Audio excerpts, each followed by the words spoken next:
পুরপ্রধান নির্বাচনে দলের রাজ্যে নেতৃত্বের নির্দেশ অমান্য করে সভাকক্ষ ত্যাগ করলেন তৃণমূলের ৭ পুর সদস্য।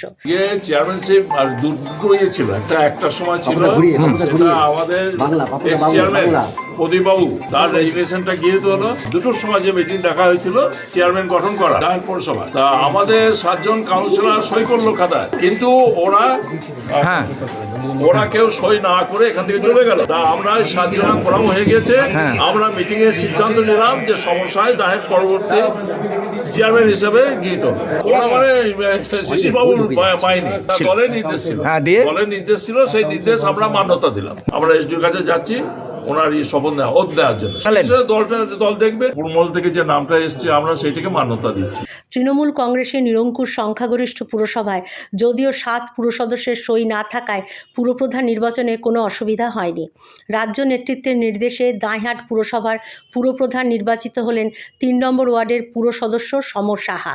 উপপুরপ্রধান নির্বাচিত হলেন অজিত বন্দ্যোপাধ্যায়। দলের নির্দেশ অমান্য করার ব্যাপারে শিশির মণ্ডল বলেন, 14 জন কাউন্সিলরই হাজির ছিলাম, নতুন চেয়ারম্যান হবে।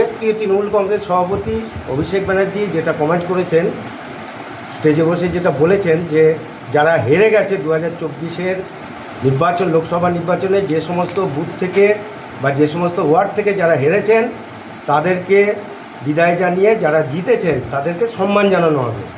আমরা দেখলাম কালনায় যিনি হেরেছেন তাকে সরিয়ে দিয়ে যিনি জিতেছেন তাকে চেয়ারম্যান করা হলো। সিমিলার কাটায়ও তাই হলো, যিনি হেরেছেন তাকে সরিয়ে দিয়ে যিনি জিতেছেন তাকে চেয়ারম্যান করা হলো।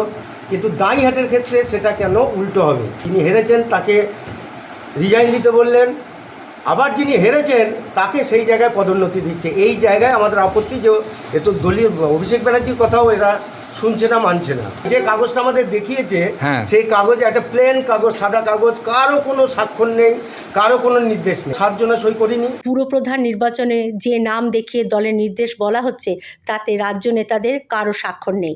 সে কারণে আমরা এই পুরপ্রধান মানছি না। Bureau report, public news, Katwa.